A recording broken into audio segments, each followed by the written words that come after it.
보니 왕좌가 놓이고 옛적부터 항상 계신 이가 좌정하셨는데 그의 옷은 희기가 눈 같고 그의 머리털은 깨끗한 양의 털 같고 그의 보좌는 불꽃이요 그의 바퀴는 타오르는 불이며 불이 강처럼 흘러 그의 앞에서 나오며 그를 섬기는 자는 천천히요 그 앞에서 모셔 선 자는 만만이며 심판을 베푸는데 책들이 펴 놓였더라. 그때 내가 작은 뿔이 말하는 큰 목소리로 말미암아 주목하여 보는 사이에 짐승이 죽임을 당하고 그의 시체가 상한 바 되어 타오르는 불에 던져졌으며 그 남은 짐승들은 그의 권세를 빼앗겼으나 그 생명은 보존되어 정한 시기가 이르기를 기다리게 되었더라.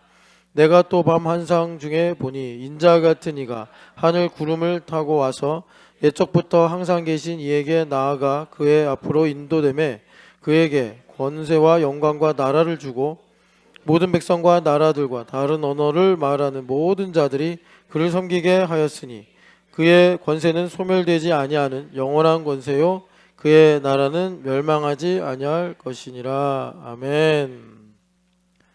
자, 우리 한 번 더 축복합시다. 능력 주시는 자 안에서 모든 걸 할 수 있습니다. 안에서 모든 것을 할 수 있습니다. 광고에는 없는데 여러분 각 작년엔 쉬었죠. 우리 지난번에 박유미 집사님이 1, 2월 아마 교회됨 40일 기념해가지고 1, 2월 달력을 나눠주셨는데 또 서유선 자매가 이렇게 달력을 만들어서 떡을 우리가 가끔씩 나누잖아요. 이 떡 나누는 것처럼 달력을 나눴어요. 여기 다 이름이 있어요? 아, 여기 놓고 가면 딱 걸립니다. 그러니까 너네도 받았니? 어린이들도 주나요? 어린이는 안 준대. 니네들은 하도 놓고 가서 그래. 너희들 주면 막 여기저기 놓고 가고 그래가지고. 그래서 여러분 받으시고 이제 유선자매 조금 있으면 새별이를 낳는데 잘 나올 수 있도록 기도해 주시고, 그리고 이제 뭐 안 봐도 뻔하잖아요. 얼마나 힘들겠어요. 잘 인내하고 더 거룩해지라고 축복 많이 해주시면 좋겠습니다. 그래서 여러분들 다 받으시고 혹시 못 받을 수도 있잖아요. 그러면 내놓으라고 하세요. 내놓으라고 해서 받아가지고 여러분 서로 은혜를 나누는 연결과 결합이 있으시기를 축복합니다. 아이 다 이거 수고하는 건데 나까지 달라고 해서 뭐 하나. 그런 사람은 이게 교회됨이 뭔지 몰라서 이제 그런 생각하는 거예요. 교회됨이 뭔지 아는 사람은 적극적으로 참여합니다. 자, 우리가 1부 때 좀 설교로는 좀 낯선 내용의 말씀을 들었는데, 근데 너무나 중요한 것이 우리가 선택을 매 순간 해야 되잖아요. 특별히 또 중요한 일 선택을 해야 되는데, 일단은 보통 이제 예수님 믿는 사람들이 좀 이제 말씀 듣고 기도를 한다고 하면서 선택하는 게 약간 이런 수준이에요. 기드온이 미디안하고 전쟁하려고 할 때 양털을 적셔 주시면 하나님의 뜻인 줄 알겠습니다. 양털을 말려 주시면 하나님 뜻인 줄 알겠습니다. 그래가지고 하나님께서 한 번은 말려 주시고 한 번은 적셔 주셔가지고 믿음을 갖고 나갔단 말이에요. 그런데 이 부분의 맹점이 뭐냐면 이제 아전인수로 해석하기 좋다는 거죠. 아전인수로. 기도는 이게 반복되는 이정은 아닙니다. 그러니까 여러분들이 혹시 나 이직하려고 그러는데 수건을 적셔주시면 이직하라는 뜻인 줄 알겠습니다. 그날 비가 왕창 와서 수건이 젖었어요. 이직하라는 뜻이군. 그거는 하나님 응답하셨다기보다 본인이 그렇게 하고 싶은 욕망이 이제 드러난 거예요. 제가 장담합니다. 그렇게 해서 이제 이직을 하거나 어떤 결정을 하죠. 엄청 고생하실 거예요. 하나님께서 그런 식으로 기도응답 구하지 마라. 이렇게. 하나님께서 그런 식으로 기도응답 구하지 마라. 그러니까 우리가 하나님께서 주신 이성이 있는데 그러면 하나님께서 분명히 성경에도 깊이 생각하라, 분별하라 많이 말씀하셨는데 그런 것들은 우리가 뛰어넘고 그냥 주사위 던지듯이 이렇게 나오면 하나님 뜻인 줄 알겠습니다. 이런 식으로 생각하는 건 나중에 결과가 잘 된다고 해도 하나님께 영광 안 돌립니다. 그 사람 자기 높이는데 모든 걸 다 사용하죠. 그래서 하나님께서 우리에게 어떤 선택을 하게 하실 때 하나님은 여러분 얼마나 자유의지를 중요하게 생각하시냐면 선악과를 먹어도 내버려 두셨다니까요. 여러분 핵무기를 만드는 것보다 더 끔찍하고 무서운 일이 선악과를 먹는 거였잖아요. 그런데 하나님께서 뭐 번개라도 치시든지 강풍이라도 불게 하셔서 야 이거 먹어야도 되나? 이렇게 좀 하실 것 같은데 아무 뭔가 이 징조 이런 걸 안 보이시고 내버려 뒀단 말이에요. 그건 왜 그러느냐? 하나님의 영광 때문에 그래요. 영광 때문에. 하나님께서 왜 우리에게 아무렇게나 해도 되는 자유의지를 주셨는가? 그만큼 하나님 영광이 중요하다니까요. 그래서 우리가 여러분 살면서 문제가 다 그렇게 돼서 나오는 건 아니지만 상당수가 예수님 믿는 사람을 전제로 할 때 하나님께 영광을 안 돌려서 생기는 문제들이 상당히 많아요. 좀 잔챙이 문제들부터 해가지고 여하튼 간에 뭐 영광을 보지 못하는데 영광을 충분히 돌렸냐 다 돌렸냐 뭐 말하는 것도 성립이 안 되죠. 그래서 하나님은 자유의지를 매우 중요하게 여기신다. 그러니까 우리가 하나님께서 주신 자유의지를 가지고 하나님의 영광을 위해 자천하는 것을 하나님께서 그렇게 기뻐하신다. 이 말씀. 그 1, 2부 때 이제 짐승 얘기하다가 이제 다음에 더 말씀 나누자. 이제 하나님 나라 얘기하려고 짐승 얘기한 건데 이 짐승은 다니엘서 7장에서 말씀하는 것처럼 바다가 만든 그러니까 하나님을 대적하는 혼돈의 세력 바다가 만든 그러니까 이 세상 나라란 말이에요. 이 세상 나라. 이 세상 나라인데 그래서 우리가 그러면 이 세상 나라의 본질이 하나님을 대적하고 하나님의 통치를 반하는 것이니까 그러면 우리도 아나키스트 같이 반정부주의자 같이 이렇게 살아야 되냐? 그렇게 살면 하나만 알고 둘은 모르는 거예요. 성경에 다 답이 있는데 대표적으로 로마서를 보면은 로마서 13장을 한번 읽고 다시 돌아오겠습니다. 이 부분 아까 1부 때 시간이 없어서 충분히 정리를 못했는데 그러면 우리는 대한민국 사회에서 어떻게 살아야 되는가? 1절부터 7절까지 다 읽어야 되지만 1절부터 2절까지 읽겠습니다. 각 사람은 위에 있는 권세들에게 복종하라. 권세는 하나님으로부터 나지 않음이 없나니 모든 권세는 다 하나님께서 정하신 바라. 그러므로 권세를 거스르는 자는 하나님의 명을 거스름이니 거스르는 자들은 심판을 자취하리라. 아멘. 그래서 바울 사도도 베드로 사도도 여기 지금 권세를 가지고 다스린다 하는 사람이 오늘로 말하면 뭐 대통령 그 이하 뭐 지도자들이죠. 우리가 그들을 위해 기도해야 된다고 그러고 그들에게 복종해야 된다고 가르치잖아요. 그런데 이 말씀이 여러분 바울 사도가 누구를 가리키고 하는 말이냐면 로마란 말이에요. 로마. 근데 여러분도 아시겠지만 바울 사도가 뼛속까지 자기는 민족주의자라서 자기 민족이 구원받기를 원하는 사람이라고 그래요. 근데 로마는 어떤 나라예요? 우리나라의 역사로 보면 일제 같은 나라란 말이에요. 그런데 지금 13장에 일제를 위해 기도해라 이렇게 말씀하는 것이니 여러분 이거 사실은 영적인 안목이 열리지 않으면 상당히 소화하기 힘듭니다. 그래서 여러분들이 한번 나중에 시간 있으실 때 안희숙 여사님의 죽으면 죽으리다였나요? 그 책 한번 읽어보시면 좋은데 이분이 21살 때인가 2살 때 대구 보성 여자고등학교인가 하여튼 그 학교에 이제 교사로 부임했다가 그때 마침 이제 문화 통치가 시작이 되면서 신사참배를 강요했잖아요. 근데 자기가 기독교인이고 또 나라가 이제 주권을 빼앗겼지만 이 민족을 사랑하는 마음으로 반대를 했단 말이에요. 그래가지고 일종의 반사회주의자다 해서 이제 재판을 받아요.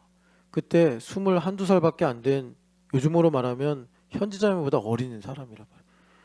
그 여성이 그 재판하는 일본의 판사를 가리켜서 당신이 정말 일본의 정부로부터 녹을 받아먹는 공무원이요, 또 정의를 위한 재판관이라면 지금 나를 이렇게 판단하는 것이 일본을 위한 일인지 잘 생각해봐라 해가지고 그 정적이 흘러요. 맞는 말이니까. 그 자기도 법을 공부하고 이성이 있으니까 20 남짓 되는 여자의 말을 듣고서 이게 설득이 되거든요. 다만 뭐 또 두려움이 있고 또 여러 가지 이제 생각 때문에 죄를 가지고 이제 판단을 했지만, 여하튼간에 이제 그런 취지란 것입니다. 그래서 이 말씀이 말하는 건 뭐냐면 현실과 타협해라 이런 내용이 아니라, 우리가 싸울 것은 아까 말씀드린 대로 혈과 육이 아니요, 그러니까 그 이면에 있는 영적 배경의 통치자, 권세자, 어둠의 주관자, 하늘에 있는 악의 영들이다. 이것을 바울 사도가 에베소서에서도 말씀하셨고, 바울 사도만 그렇게 생각하시는 것이 아니라 여러분 베드로 전서에도 이 말씀이 있고요. 또 뭐 이제 성경에 보면 디도서에도 이 말씀이 있고, 다 바울 사도가 하신 말씀이지만 바울 사도가 그렇게 그 권면했다는 것입니다. 이것은 우리에게 무엇을 의미하냐면, 사도들은 정확하게 이 세상 나라들이 하나님의 통제 안에 있으며 그들이 하나님을 대적할지라도 그것을 통해서도 욥의 고백처럼 하나님은 무슨 일이든지 하실 수 있으며 못 이루실 계획이 없습니다. 하나님은 자신의 나라에 그러니까 하나님의 경륜을 이루시기 위해서 다 사용하시더라라는 것입니다. 그래서 우리는 정확하게 말하면 대한민국을 위해서도 뭐 이스라엘을 위해서도 싸우는 게 아니라 하나님 나라를 위해서 싸우는 하나님 나라의 군대란 말이에요. 그래서 그렇다고 해서 우리가 이 나라에 아무런 부담이 없냐? 아니죠. 내 나라 내 민족이죠. 우리 아이들 왜 이렇게 등산 다니고 강이고 바다고 다니느냐? 조국의 산하를 얘네들이 밟아보고 경험을 해야 민족을 사랑하니까. 그게 기독교 현실주의자인 거예요. 기독교 현실주의자. 그래서 얘네들한테는 웬만하면 정치 얘기 안 하고. 왜? 얘네들은 정치 얘기를 들을 필요가 없어요. 고등학교 때까지 공부 열심히 하면 돼요. 어른이 돼서 자기들이 판단하고 들으면 되고. 얘네들을 굳이 정치 그런 이제 필드에 내보내서 뭐가 맞냐 틀리냐, 이거는 이 아이들의 기회를 우리가 뺏어가는 거죠. 이 아이들은 보호를 해야 돼요. 보호를. 여하튼간에 사도들이 깨달은 지혜가 뭐냐, 이 세상에 나라들이 있는데 계시와 말씀에 의해서 세상 나라들은 바다에서 올라온 짐승이구나. 그런데 이 짐승조차도 아까 전에 우리가 다니엘의 환상이 시작이 될 때 하늘에 내 바람이 불어서 바다에서 짐승이 올라왔다. 즉 하나님께서 이 짐승조차도 하나님의 통제 아래 두고 계시는구나. 교회가 싸울 대상은 정부나 보이는 어떤 권세가 아니라 그 이면에 있는 어둠의 주관자들, 하늘에 있는 악의 영들이더라. 이것을 알고 바울 사도가 이렇게 우리에게 말씀을 해주시는 거예요. 우리가 정말 뱀처럼 지혜롭게 해서 이 사도의 뜻이 무엇인지 알아야 되는데, 그러니까 사도가 왜 이렇게 말하죠? 왜 이렇게 말하냐면 이 땅에서 우리가 잘 먹고 잘 살게 하기 위해서 말하는 것이 아니고, 여러분 기독교는 말씀은 분명히 능력이 있어서 기적이 있습니다. 그러나 성경은 그거는 한 5% 미만, 5% 미만이고 거의 95%에서 99% 하나님은요 일상을 통해서 우리에게 은혜를 주세요. 일상이 매우 중요하다는 거예요. 일상이. 그래서 일상을 유지하기 위해서 하나님께서, 여러분 이런 말 하면 되게 안 좋아하실 분들도 많을 텐데, 하여튼 하나님은 로마도 사용하시고 헤롯도 사용하십니다. 그래서 여러분 그 두루실라 기억하세요? 그 바울 사도가 가이사랴에 잡혀 있을 때 그 베스도 총독의 아내였나요? 벨릭스 총독의 아내였나? 하여튼 두루실라가 아내였어요. 유대인. 그 사람이 누구냐면 헤롯의 가문의 그 손녀딸 정도 됩니다. 예전에 한번 제가 헤롯 가문 가기도 그려드렸잖아요. 성경에 자주 나오니까. 그리고 그 헤롯 아그리파 2세하고 그리고 버니게가 같이 와서 바울 사도가 정말 예수님께서 말씀하신 것처럼 귀족과 고관들에게 너희들이 이제 말씀을 전할 텐데, 그때 뭘 말할지 염려하지 말고 너희 속에서 할 말을 주시는 성령 하나님을 의지해야 된다. 예수님 진작에 말씀하셨는데 그게 진짜 바울 사도 때 이루어진 거예요. 그래서 바울 사도가 죄인의 신분으로 가이사에게 상소를 했기 때문에 그 총독이 당시 그 갈릴리 쪽에 분봉 왕이었던 헤롯 아그리빠를 불러가지고 당신이 한번 들어보고 판단해라. 나는 이 유대 땅의 지리, 문화, 관습 이걸 잘 모르니까 당신이 좀 들어봐라. 그래가지고 아그리빠가 졸지에 전도를 받잖아요. 그때 바울 사도가 헤롯 이 나쁜 놈들아 막 이러면서 설교했나요? 헤롯 물러가라 그랬나요? 거기 사도행전에 설교하는 장면 보면 매우 정중하게 지도자로서. 근데 여러분 아십니까? 예전에 그 헤롯 가문 가게도 그래 드렸을 때 둘이 근친이에요. 헤롯 아그리빠하고 버니게하고. 그러니까 바울은 율법을 거의 완벽에 가깝도록 지킨 사람인데 바울 사도 입장에서 보면은 그 둘이 아무리 좋은 옷을 입고 세상의 권세를 다 가져도 바울 사도가 뭐 그런 거에 눈 깜짝할 사람입니까?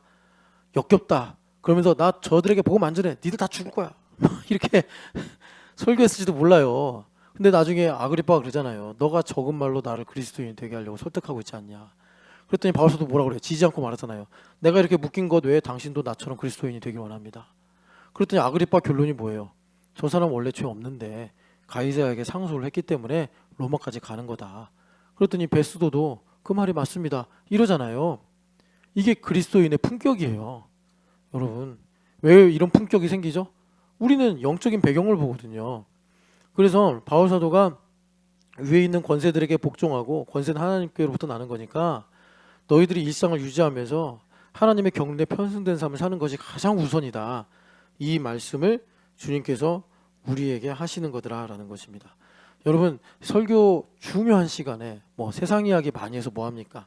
그런데 우리와 관련됐으니까 제가 이 이야기를 그냥 잠깐만 언급하고 가는 거예요. 우리 시대에 무슨 일이 있는지는 우리는 알고 가야 될 거 아니에요. 이런 건 알아야 된단 말이에요. 만약에 차별금지법이 통과돼서 성경도 불온한 출판물이다라고 이게 이제 검열의 대상이 되면 우리가 알아야 될 거 아니에요. 그런 정도는. 그러니까 이번에 뭐가 발의가 됐냐면 종교해산법이라는 게 발의가 됐는데 이것 때문에 많은 기독교인들이 걱정하고 분노하고 막 이러고 있어요. 그런데 이게 이제 되어진 과정이 있어요. 되어진 과정에 크고 작게 이게 기독교가 빌미를 제공했어요. 어쩔 수 없이. 이거는 우리가 정말 하나님 앞에서 은혜를 구하려면 이건 인정하고 들어가야 돼요. 그래서 여러분들이 이것 때문에 너무 속상해하지 마시고, 여러분 2000년 동안 많은 독재자들이, 많은 정부들이, 국가가, 왕들이 기독교를 박해했어도 여러분 심지어 로마는 스트레이트로 300년 동안, 그러니까 10명의 황제가 지나가는 동안 기독교를 잔인하게 비판을 했지만 누가 이겼어요? 하나님 나라가 이겼단 말이에요. 그러니까 그런 거 하나로 너무 우리가 걱정하고 요동하고 뭐 나라 망한 것처럼 생각할 필요는 없다. 냉정하게 생각해서 이거는 기독교가 그동안 구한말부터 시작이 된 기독교 특수, 뭐 서양 문명과 함께 또 여러 가지 문명의 이기와 함께 들어온 그런 이점으로 기독교가 누리던 특수나 호사를 이제 누릴 수 없게 됐구나. 진짜 1부 때 말씀드린 것처럼 우리 성원이 이세미가 살아갈 미래는 다니엘 시대구나. 하나님께서 지극히 소수의 자기 백성들을 통해서 예수님 말씀하신 대로 가루 소마를 작은 누룩이 전체 부풀게 하듯이 하나님께서 다니엘 한 사람으로 바벨론에 영향을 주시고 모르드게 한 사람으로 바사에 영향을 주시는 이런 일들을 하나님께서 하시는구나. 그래서 이 아이들을 영하 10도가 넘는 겨울 날씨에도 이세미를 데리고 비봉에 올라간 거예요. 이세마, 비봉에 뭐가 있었지? 왜 비봉이지? 너 한 비봉 3번 갔는데. 비봉, 비 내리는 봉우리? 비봉. 규아야 왜 비봉이지?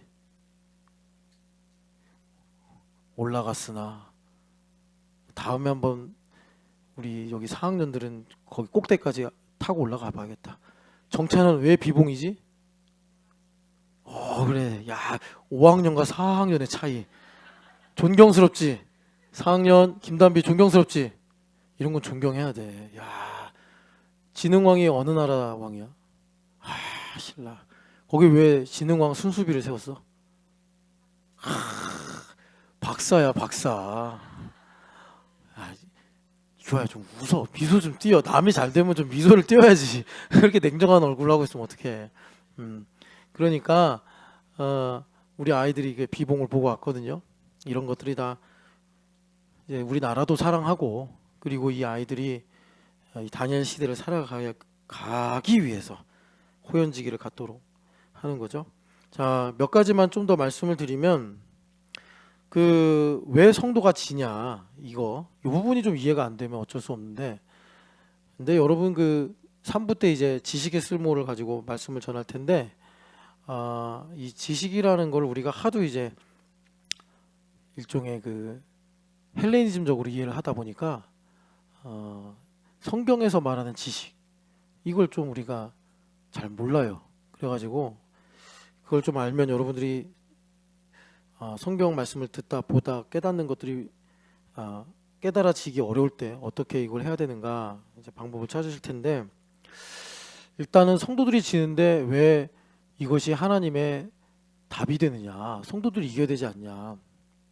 근데 성도들이 왜 지고 성도들의 권세가 깨져야 되냐면 죽임당하신 어린 양 때문에 그런 거예요. 죽임당하신 어린 양. 왜냐하면 그것이 예수님께서 승리하신 길이거든요. 죽임당하신 어린 양. 근데 이렇게만 말해도 여러분들이 잘 몰라요. 이게 어떻게 나의 삶에 적용이 되는가. 그러니까 일단은 지난번에도 그 세계관에 관한 말씀을 드렸는데, 하나님께서 이 흑암의 세상에 개입하는 건 불법이에요. 흑암의 세상은 은혜가 미칠 수 없는 것이거든요. 하나님이 개입하신다는 거는, 하나님께서 개입하신다는 거는 은혜를 베푸신다는 건데, 하나님께서 개입하시려면 근거가 있어야 돼요. 그래서 그 근거를 삼는 게 뭐냐면, 스가랴서 2장 9절 보실래요? 스가랴서에서 그런 내용들을 좀 많이 말씀하는데, 스가랴서 2장 9절 말씀, 제가 참 좋아하는 말씀이에요. 2장 9절 말씀, 9절이 아니라 8절이네. 맨날 이걸 9절로 생각했구나. 8절 같이 읽어보겠습니다. 만군의 여호와께서 이같이 말씀하시되 영광을 위하여 나를 너희를 노력한 여러 나라로 보내셨나니 너희를 범하는 자는 그의 눈동자를 범하는 것이라. 아멘. 그러니까 이스라엘 백성들은 하나님과 언약을 세워서 하나님의 소유인데, 그들이 우상 숭배하고 불순종해가지고 포로로 끌려가서 열방에 흩어졌잖아요. 그런데 아까 전에, 그러니까 1부 때 모세가 예언한 대로 그 이방 민족들이 선을 넘어서 이스라엘 백성들을 괴롭히고 고통스럽게 했단 말이에요. 그랬더니 하나님께서 준엄하게 뭐라고 말씀하시냐면, 왜 내 눈동자를 건드냐 하시면서 근거로 삼아서 하나님께서 보복을 하시는 거예요. 그런데 하나님은 사랑이시잖아요. 그러니까 보복을 하시면 어떻게 돼요? 메데 바사도 망하고 헬라도 망하고 로마도 망하고 바벨론도 망하는데, 이 망하는 게 뭐죠? 그 가운데 흩어진 하나님의 택하신 자녀들을 모으시는 구원의 경륜이 되는 거예요. 여러분 이거 이제 이해를 하셔야 되는데, 뭐 이해 안 되면 어쩔 수 없어요. 여하튼 간에 그래서 이런 거죠. 일준 집사님 아들 온유가 친구네 집에 가서 놀다가 얻어 맞고 왔어요. 그러면 아버지가 당연히 보복을 해야죠. 그거예요. 온유가 패고 왔는데 보복을 할 수는 없잖아요. 온유가 얻어 맞고 와서 여기가 눈탱이가 밤탱이가 되면 당연히 아버지니까 보복을 해야죠. 우리 아버지 하나님 그러신다는 거예요. 이걸 적용으로 말하면 이런 겁니다. 확 와닿으실 것 같은 예상이 드는데, 자, 우리 허집사님하고 신집사님하고 붙었어요. 그래가지고 이제 신집사님이 오빠기도 하고, 또 신집사님이 막 이제 뭔가 이렇게 열불나서 막 얘기해요. 허집사, 넌 틀렸어, 너 못됐어, 이렇게 얘기해. 근데 허집사님 뭘 잘못하긴 했다 칩시다. 뭐 자동차를 운전하는데 사고가 났어요. 어제 저녁에 허집사님이 열심히 걸레질을 하다가, 아니 힘들어 보이는데 갑자기 저한테 할 말이 있대요. 그래서 제가 무슨 말이에요? 그랬더니 방으로 이렇게 들어가서 조용한 데 가더니, 목사님, 사람들이 저보고 율법이 없는 율법주의자라는데 율법이 없다는 게 도대체 무슨 말입니까? 그래서 제가 너무 웃었어요. 너무 웃어서. 왜냐면 저도 이제 익히 다 잘 들어서 알거든요. 여하튼 그건 이제 허집사님 문제고, 허집사님 운전을 하다가 모닝이 박살이 났어요. 그랬더니 신집사님이 속상하잖아요. 가뜩이나 돈도 없는데 이거 수리비 한 200 나왔다고 칩시다. 그래가지고 속상해서 이 율법이 없는 율법주의자야 막 그랬다고 합시다. 이 율법이 없는 율법주의자야. 자기가 자동차 사고를 냈으니까 뭐 좀 쓴소리 들을만 하죠. 뭐 운전을 좀 주의해서 하지 그랬어 뭐 이런 식으로. 그런데 신입사님이 너무 속상해서 신입사님이 참 뭐에 쓰려고 200만 원 모아놨는데 그 생돈이 자동차 수리비로 나가게 생긴 거예요. 얼마나 열받겠어요. 핸드폰도 안 바꿔주면서 내가 모은 돈 자동차 수리비로 다 나가게 하고 그러면서 율법이 없는 율법주의자야 그랬어요.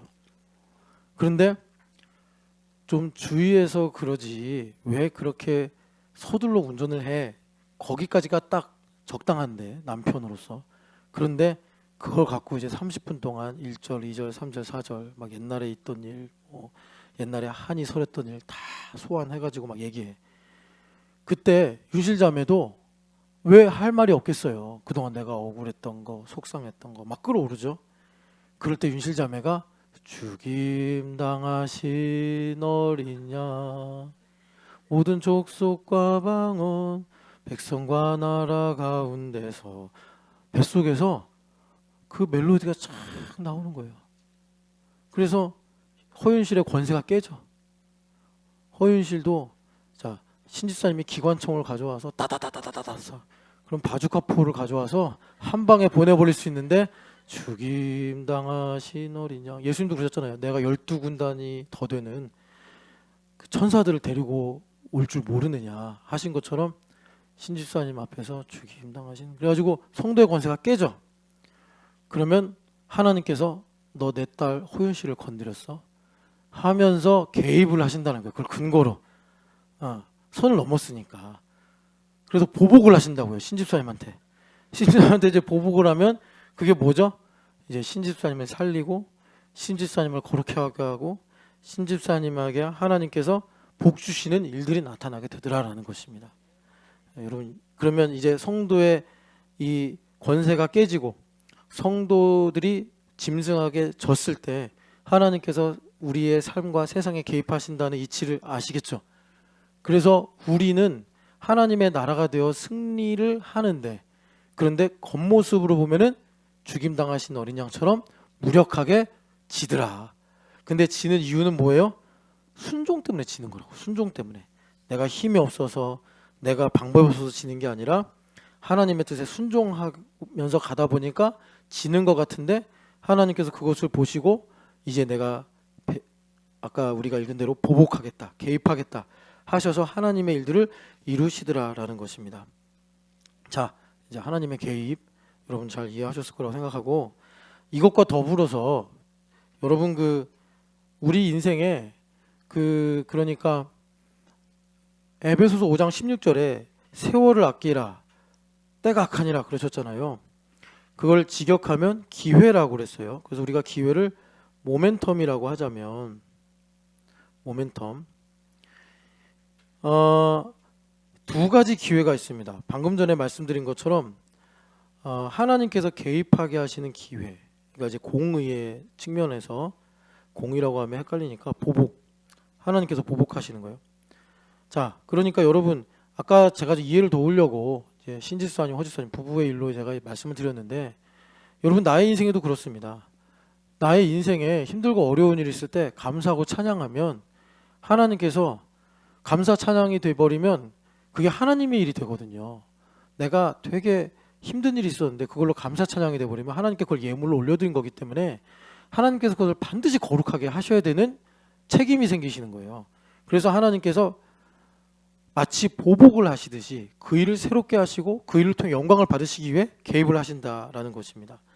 그러니까 이것이 다만 부부관계 꼭 이렇게 충돌과 갈등 상황에서만 생기는 게 아니라 나의 이 인생에서 내가 겪은 일들 그리고 내가 앞으로 살아갈 일에서 내가 또 선택해야 되는 일들에서 동일하게 적용되는 원리다. 그리고 아까 전에 이제 이런 말씀을 들으면 여러분들이 어렵다. 내가 좀 성경을 잘 몰라서 그런가 보다. 여러분 절대로 성경의 지식은 그런 게 아니에요. 여러분 그 하나님을 아는 지식이라고 하잖아요. 성경의 지식을 하나님을 아는 지식을 하나님께서 우리에게 어떻게 알게 하시냐면 호세아서 2장 19, 20절 제가 찾진 않을게요. 19, 20절 보면 뭐라 그러죠? 내가 은혜와 긍휼과 은총과 자비로 너에게 장가 들리니. 그러니까 그 장가 드신다는 게 뭐냐면 나랑 교회됨으로 하나 되시게 하셔서 뭘 하시겠대요? 너로 여호와를 알게 하겠다, 이렇게 말씀하는 거예요.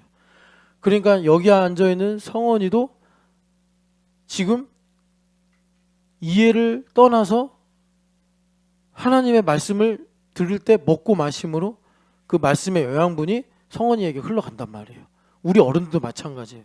자, 제가 이제 그런데 왜 어른들은 이게 어렵냐면 우리는 이 세상을 살면서 내가 얼마나 이 지식으로 복잡해져 있는지를 몰라요. 다 같이 학교 나오고 다 같이 책 읽고 다 같이 오늘을 살아가니까.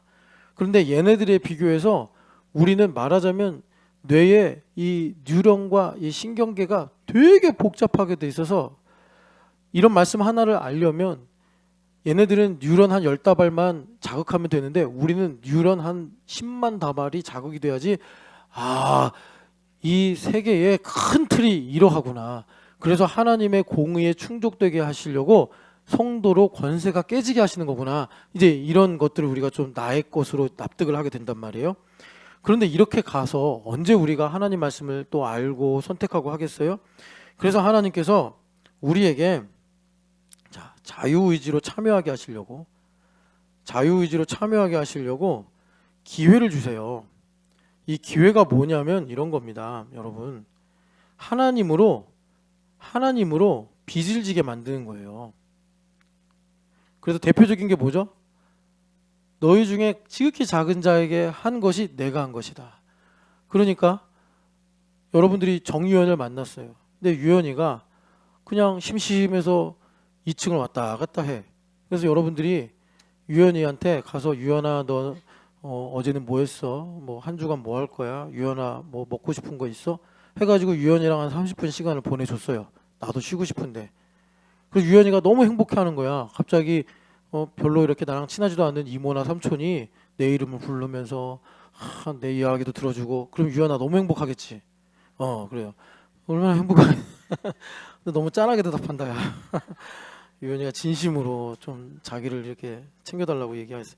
그러면 하나님께서 유연이랑 그렇게 30분을 놀아준 사람에게 내가 너한테 큰 신세를 졌구나. 내가 너한테 갚아줄게.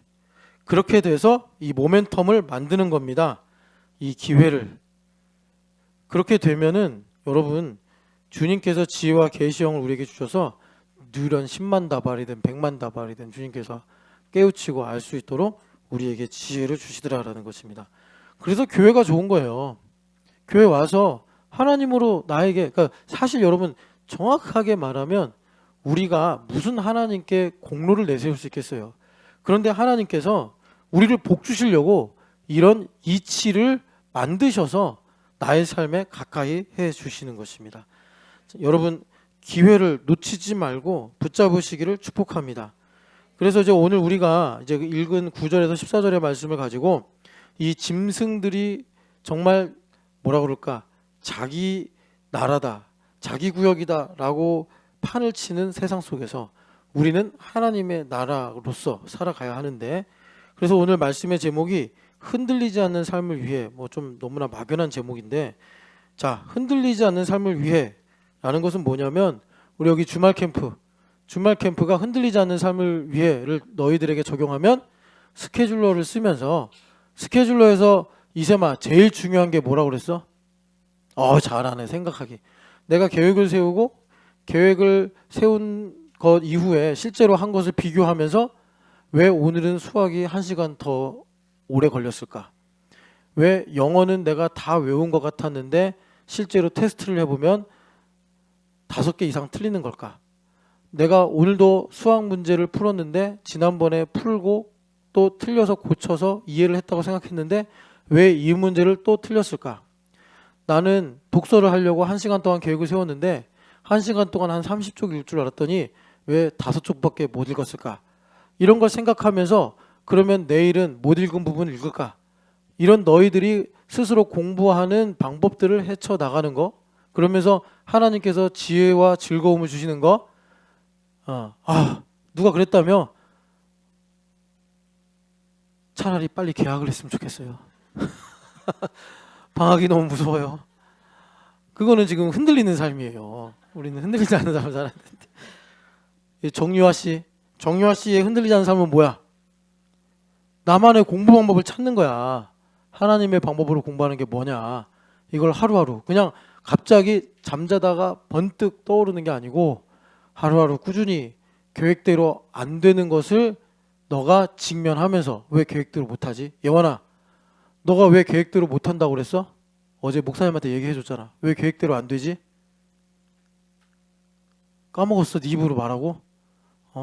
야, 진짜 계획대로 왜 안 된다고 얘기했냐면 예원이가 마음이 문제래요. 어느 날은 마음이 잘 돼서 집중해서 공부 열심히 하고 어느 날은 마음을 잃어버려서 하루 종일 앉아있는데 아무것도 못하고. 그래서 제가 물었어요. 그러면 공부 잘 되는 게 한 2분의 1은 되니? 그랬더니 아니요. 6분의 1이요. 아, 일주일에 한 번 공부하고 나머지는 다 그냥 그렇게 되는 거구나. 마음을 지키는 거. 하나님의 방법으로. 이게 흔들리지 않는 삶을 사는 거예요. 흔들리지 않는 삶을 사는 것. 여기 계신 우리 어른들은 어떻게 흔들리지 않는 삶을 사는 것이냐? 하나님의 선하심을 믿고 하나님의 뜻이 무엇인지를 분별하고 선택하고 사는 거예요. 그러기 위해서 우리가 오늘 큰 스케일로 원수마귀가 쫄병들을 데리고 와서 너 화나지? 너 슬프지? 너 지금 스트레스 받지? 너 지금 불안하지? 너 지금 뭐 속상하지? 그런 것에 그냥 금세금세 넘어가가지고 내 마음을 뺏기는 이런 영적 전쟁이 아니라 여기 바다에서 올라온 짐승들처럼 큰 틀에서 이 큰 틀의 전쟁의 일면을 오늘 거기 계시는 하나님 책에서 제2장 절망을 넘어선 절망이라는 제목을 가지고 여러분들에게 소개했는데, 그러니까 여기 이제 작은 글씨라서 여러분 잘 안 보이실 수도 있는데 이 세상이 이런 구도로 돼 있다는 겁니다. 그래서 두꺼운 실선 아래는 뭐냐면 현실이에요. 현실. 그러니까 현실은 어떤 걸로 지금 우리가 생각하고 이해하지 않아도 이 틀 속에 살고 있기 때문에 이렇게 생각하는 거예요. 의미를 주지 못하는 일상. 이게 합리적이고 논리적인 것이란 우리 일상, 현실을 말하는 건데 여기서는 의미가 없다. 나는 기계처럼 살고 있다. 그래서 이렇게 우리가 세상의 풍조를 따라가면 어떻게 되느냐? 그냥 새 속의 물결을 따라 흘러가면서 무의미하고 비신앙적인 삶, 그 땅을 뺏기는 거죠. 그냥 이 땅에서 사는 게 고통스럽고 힘들 뿐이지 뭐 특별한 일 있겠어? 이렇게 생각하면서 그러면 인간은 이대로 살 수 있냐? 그 절대로 이대로 못 살죠. 그래서 그 실선 위가 또 우리 하나의 구도인데 우리 인생의 답을 어디서 찾느냐? 맹목적이고 낙관론적인 희망에서 찾고, 여기 그리스 유령보다 못한 실존이다. 이건 뭐냐면 있으나 마나한 그런 희미한 어떤 가능성, 희망, 뭐 사실 현실적이지도 않은 그런 것에 내가 나의 인생 전부를 걸고 거기서 내 의미, 내 행복, 내가 살아가는 이유 이런 걸 찾는 거예요. 그런데 비이성적인 상층부기 때문에 이건 말로 설명할 수도 없고 유지할 수도 없고 그냥 내가 좋으면 좋은 거고 내가 싫으면 싫은 거고 심통나면 심통나는 거고 그러고 사는 거예요. 그러니까 어떻게 되죠? 결과적으로 신앙의 차원에서 말하면 실제가 없어요. 교회가 없어요. 그냥 내가 어느 날 뭐 어떻게 필 받아가지고 기분 좋으면 그날은 성령 충만하고 기분 좋은 날이고, 내가 그냥 안 좋은 일이 많고 스트레스 받으면 그냥 그날은 하나님 날 사랑하지도 않고 막 정죄 엄청나게 받고 그냥 살아갈 이유도 없고 목적도 없고 난 신촌영학교도 아닌 것 같다 막 이런 생각을 갖는 거예요.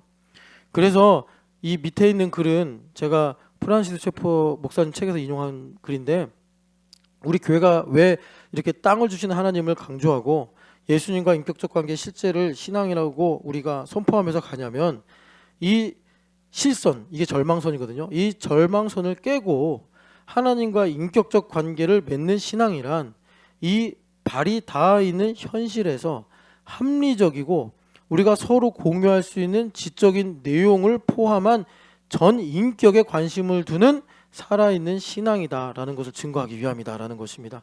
여러분, 그래서 이 큰 틀에서 우리가 하나님께서 어떻게 세상을 통치하시는지를 알아야지 이제 우리 각자 개인의 삶에서 졸개들이 와가지고 미혹하고 우리를 혼란스럽게 하는 그런 모든 관계도 분별하고 대적할 수 있다라는 것입니다. 자, 그러면 다니엘서 7장 9절에서 13절 하나님의 나라가 어떻게 임하느냐? 그걸 좀 이제 우리가 성경 구절을 보면서 살펴보면은 먼저 옛적부터죠. 옛적부터. 이 옛적부터 항상 계신 이가, 여러분 그 계시록을 보면은 하나님 전능하시다라고 말씀할 때 어떤 내용을 갖고 전능하시다라고 그러냐면 이전에도 계셨고 지금도 계시고 장차 오실 이, 이렇게 말씀해요. 그 말씀은 무슨 표현이냐면 영원부터 계셔서 영원 후까지. 그러니까 우리가 살고 있는 이 시간의 틀에 하나님은 매이지 않으신다라는 거예요. 그러니까 내가 하나님께 택함을 받았는데 이 택함을 받은 것은 시간 속에서 나의 공로나 내 부모의 공로를 보고 택하신 것이 아니라 이 천지가 있기도 전에 하나님께서 자신 안에서 사랑으로 나를 택하신 바다. 이제 그것을 가지고 성경은 하나님은 전능하시다, 그 뜻을 하나님은 반드시 이루시기 때문에 그렇게 찬양하는 것입니다. 그래서 여기 왕좌가 놓이고 9절에 옛적부터 항상 계시니가 좌정하셨는데, 그러니까 보좌에 앉으셨으니까 통치하시겠죠. 어떤 걸 통치하시는 거죠? 영원전에 택하시고 예정하신 바를 우리의 삶에서 반드시 이루시고 영광을 받으시는 통치를 베풀어 주시는 분, 이렇게 소개하는 거예요. 그런데 9절 이 중간부터 보면은 그 옷은 희기가 눈 같고 그의 머리털은 깨끗한 양의 털 같고 그의 보좌는 불꽃이요, 이렇게 말씀하는데 이 내용이 무슨 의미를 갖느냐. 자, 다니엘서에서는 그냥 두렵고 떨리는 하나님의 어떤 현현으로 환상 가운데 보았다면 이것을 더 구체화하는 것이 계시록 1장인데, 여러분들이 계시록 많이 읽어보셨으면 벌써 딱 감이 오실 거예요. 계시록 1장 어디를 보시냐면 13절부터 16절까지 한번 보시겠습니다. 계시록 1장 13절부터 16절. 촛대 사이에 인자 같은 이가 발에 끌리는 옷을 입고 가슴에 금띠를 띠고 그의 머리와 털의 희기가 흰 양털 같고 눈 같으며 그의 눈은 불꽃 같고 그의 발은 풀무불에 단련한 빛난 주석 같고 그의 음성은 많은 물소리와 같으며 그의 오른손에 7별이 있고 그의 입에서 좌우에 날선 검이 나오고 그 얼굴은 해가 힘있게 비치는 것 같더라. 아멘. 지금 사도 요한 선생님이 반모섬에서 예수님을 배웠는데 이때 뵙는 예수님은 이 땅에서 보았던 예수님이 아니라 하나님 보좌 우편에 계신 예수님이에요. 그런데 하나님 보좌 우편에 계신 예수님은 어떤 예수님이냐? 교회의 머리가 되신 예수님이에요. 그러니까 여러분, 우리가 보이지 않는다고 교회를 막 다니거나 막 생각해서는 안 됩니다. 교회의 머리, 주인이신 예수님은 어떤 모습이에요?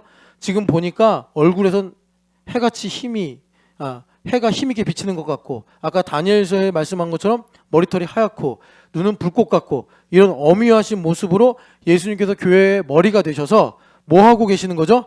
예수님께서 교회에게 말씀하고 있는 것입니다. 예수님께서 교회 머리가 되셔서 지금 교회가 된 우리에게 말씀하고 계신단 말이에요. 그런데 우리가 믿음이 없고 눈이 가려져 있으면 그 말씀을 사람의 말로 듣더라라는 것입니다. 그래서 사람의 말로 소비를 해버리고 그냥 내 삶에서 닥치는 여러 가지 일들에 의해서 일희일비하고 살더라라는 거예요. 그래서 지금 다니엘 선지자가 보는 것은 나중에 계시록 1장에서 분명해지는데, 교회의 머리가 되사 교회에게 좌우에 날선 예리한 검과 같은, 지금 우리가 교회됨 40일의 말씀을 듣는 것이 그런 좌우에 날선 예리한 검과 같은 하나님의 말씀인데, 자 9절 이하를 또 보면은 불꽃이요 그의 보좌는 불꽃이요 그의 바퀴는 타오르는 불이며. 자, 이 말씀은 어디서 나온 말씀하고 유사하냐면 에스겔 선지자가 그발 강가에서 돌을 나르고 있어요. 에스겔 선지자는 여러분 신실한 제사장이었습니다. 그러니까 제사장이라면 하나님께서 성전에서 하나님께 예물을 드리고 기도하는 일을 해야지 그가 기쁨이 있고 살아있다라는 감격을 가지고 살 수 있는데, 나라가 침략을 당해서 아직 예루살렘이 멸망하지 않았을 때 그가 하나님께서 자기를 언젠간 돌이켜 가시겠지 하면서 그발 강가에서 돌을 나르고 있었다는 말이에요. 그런데 하나님께서 지금 너가 나르는 이 돌 나르는 일이 그냥 네가 끌려와서 억울하게 포로 생활하는 것이 아니라 실제로는 보이지 않는 하나님의 거룩한 성전을 섬기는 일이다 라는 것을 가르쳐 주시기 위해서 하나님께서 갑자기 하나님의 영광을 보여주시는데, 찾아서 읽지는 않겠지만 에스겔서 1장에 내 생물이 있고 이 내 생물 아래 바퀴가 있는데 그 바퀴가 성령 하나님을 따라서 동서남북으로 움직이는데 그 전차는 무엇을 하는 전차냐? 바로 하나님께서 말씀하시는 것을 이루시는 하나님의 영광을 위한 하나님의 열심을 하나님께서 그렇게 가시적으로 보여주신 것이더라라는 것입니다.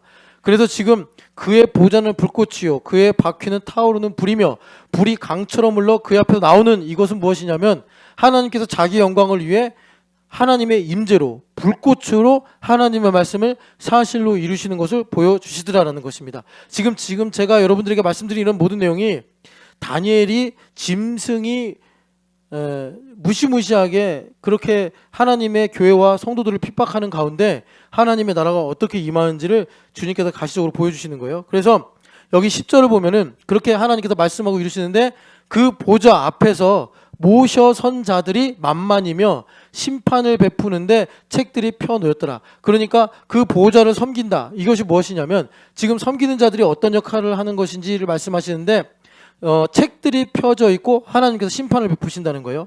그러니까 심판을 베푸신다. 이 계시록에 보면은 20장에 하나님께서 최종 승리를 하시고 책들을 펴놓으신 다음에 죽은 자들 다 음부 가운데서 일으키셔가지고 행위대로 심판을 하셔서 여러분 계시록 20장 한번 가보시겠어요? 그래서 어떤 사람들은 구원을 받고 어떤 사람들은 사망과 음부와 함께 불못에 던져지는 내용이 나오는데 자, 12절 같이 읽어보겠습니다.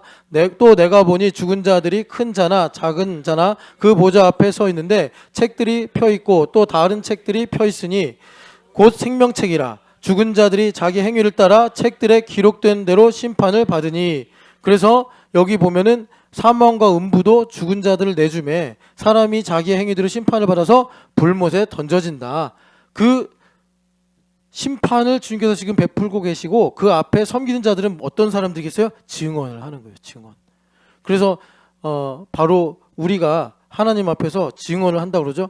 고린도전서 6장을 보겠습니다. 고린도전서 6장을 보면은 그 고린도 교회에 서로 세상 법정에 고소를 해가지고 지금 교회 분란이 생긴 문제를 가지고 바울 사도가 6장 3절 말씀 같이 읽어보겠습니다. 우리가 천사를 판단할 것을 너희가 알지 못하느냐? 그러하거든 하물며 세상 일이랴. 아멘. 그러니까 우리가 하나님의 이 보좌 앞에 섬기는 자가 돼가지고 증인으로서 증언을 해야 되는데 너희들이 그런 천사, 여기 천사는 거룩한 천사가 아니라 타락한 이 마귀와 사탄을 가리키는 거예요. 그 천사들을 우리가 증언을 해서 판단을 해야 되는데 하나님의 공의가 있어야지 판단을 하죠. 그런데 맨날 그냥 내가 세상의 시비에 얽매여서 내가 서로 정죄하고 정죄받는 상태에 있으면 어떻게 나중에 천사들을 판단하겠냐. 바울 사도가 말씀을 하시는 거예요. 자, 그래서 여러분 우리가 하나님 나라를 지금 9절에서 10절까지만 간단하게 봤는데 이 9절에서 10절을 보면은 그러니까 우리가 현실을 사는 이유, 여러분 이유는 내가 돈을 벌기 위해서 자식을 잘 키우기 위해서가 아니라 이걸 분명하게 알아야 돼요. 하나님의 증인으로 세워지기 위해서입니다. 하나님의 증인으로 세워지기 위해서.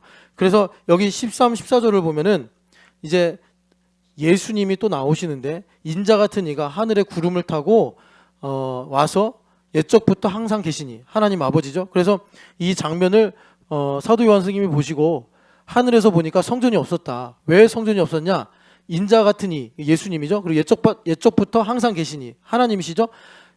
전능하신 이와 및 어린 양이 성전이기 때문이다. 그래서 이것을 보고서 사도 요한이 성전이다라고 계시록 21장에 말씀하시는데 그런데 어떤 일이 생기느냐면 14절에 보니까 그 예수님께 하나님 아버지께서 권세와 영광과 나라를 주시고 모든 백성과 나라들과 다른 언어들을 말하는 모든 사람들을 주님께서 다스리게 하셨다. 그들이 예수님을 섬기도록 하셨다라고 지금 14절에 말씀하십니다. 자, 그게 무슨 내용이냐면 계시록 5장을 보면은 자, 5장 한번 보세요. 사도 요한이 크게 웁니다. 왜 우는가 봤더니 두루마리를 취해서 그 봉인을 뗄 사람이 없어가지고 요한이 크게 울었다라고 그래요. 그래서 5장 5절 같이 요한계시록 5장 5절 같이 우리 5절 읽겠습니다.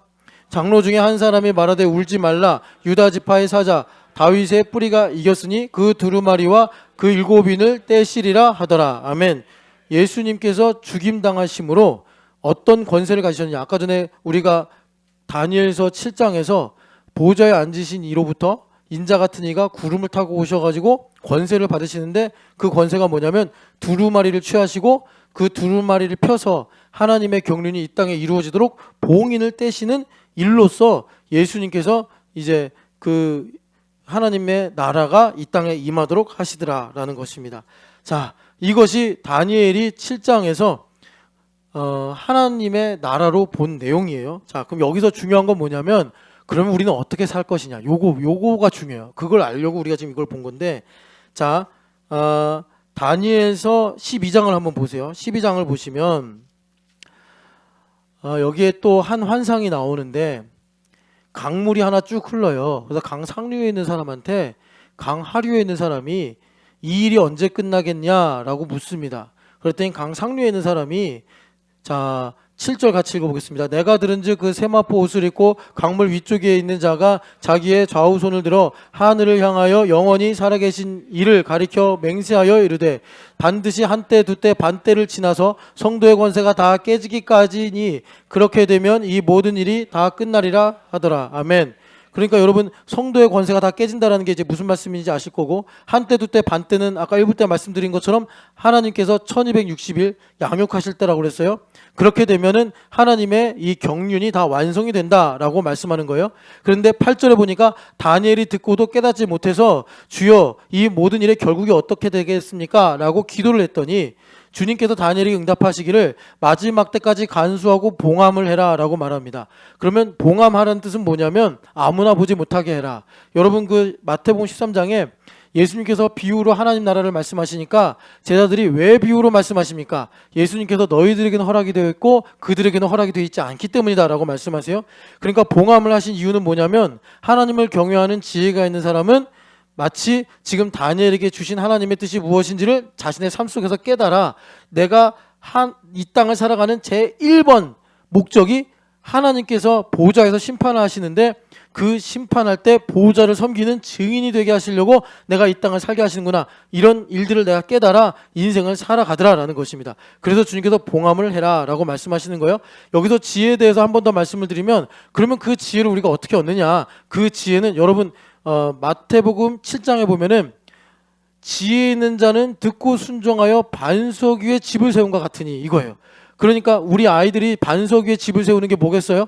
우리 주말 캠프 아이들은 그러니까 자기가 스케줄을 통해서 생각하는 훈련을 해가지고 내가 왜 공부해야 되는지를 어떻게 공부할지를 찾아가는 거고, 우리 유아가 그러니까 반석 위에 집을 세우는 것은 하나님의 방법으로 공부를 해서 나를 창조하신 하나님께서 나를 통해 이렇게 영광을 받으시려고 하는구나 라는 것을 알고 저 아이의 공부가 그냥 노동이나 아니면은 세상 아이들이 하는 모든 아이들이 하는 그 일반적인 공부가 아니라 하나님과 동행하고 하나님을 기뻐하는 예배가 되는 공부가 돼야 된단 말이에요. 그게 반석이란 말이에요. 그런데 그런 반석에 집을 짓는 지혜가 어떻게 된다고요? 교회가 돼서 교회 머리이신 예수님께서 하신 말씀을 듣고 그 들은 대로 순종하게 될 때 지혜가 임하여 우리 유아가 봉함이 된 하나님의 경륜을, 우리 이세미가 봉함이 된 하나님의 경륜을 펴서 깨닫고 알게 되더라라는 것입니다.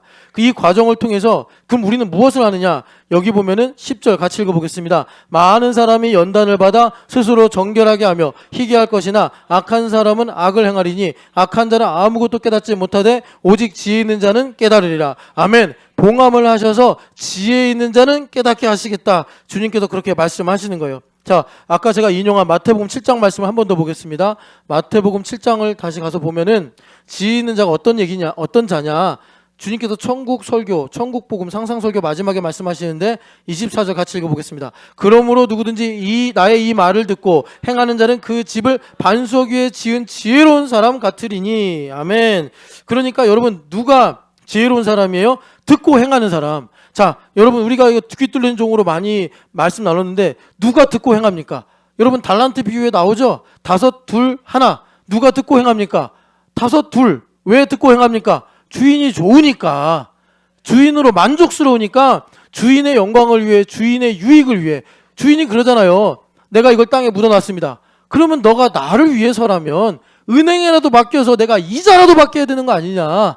너가 마음이 없는 게 문제가 아니냐. 네 마음이 나로 인해 만족이 안 되는 거 아니냐. 지금 네 마음에 무슨 생각이 있는 거냐. 그는 뿌리지 않은 데서 거두는 자요, 모으지 않은 데서 해치는 자라.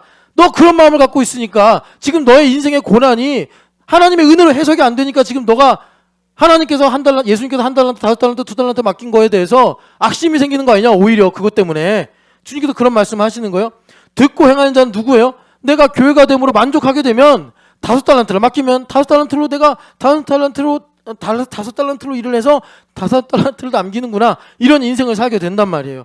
그래서 그 사람은 여기 봅니까, 창수가 나고 엄청난 홍수가 나고 바람이 불어 그 집에 부딪혀도 반석 위에 집을 지었기 때문에 흔들리지 않은 선택을 하여, 유하야, 하나님의 방법으로 공부를 하면 공부를 한 일로 인해서 스트레스를 받아서 대학 때 가가지고 세상을 사랑하거나, 아니면 너의 욕망이 막 화산처럼 끓어오르거나, 아니면 공부한 일로 인해서 누구를 원망하거나, 나보다 공부 잘하는 사람을 만났을 때 비교해가지고 열등감에 빠지거나, 그런 일이 없다고. 그런 일이 예원아, 창수처럼 닥치고 바람이 불어 집이 흔들흔들 거려도 반석이 버텨서 요동하지 않더라라는 거야. 그래서 주님께서 여기 보면은 이 말을 듣고 행하지 아니하는 자는, 교회가 되더라도 만족이 없는 사람은 모래 위에 지은 사람 같아서 그 집이 허물어진다. 주님께서 지혜를 그렇게 말씀하시는 것입니다.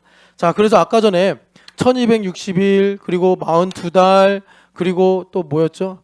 한때 두때 반때 3.5년, 이 말씀을 여러분들 쭉 우리가 성경을 통해서 보면서, 자, 어떤 성경 본문에서는 이것이 이방인들이 와서 성전의 떡을 짓밟는 거예요. 그러니까 교회가 고난당하고 핍박을 받는 거예요.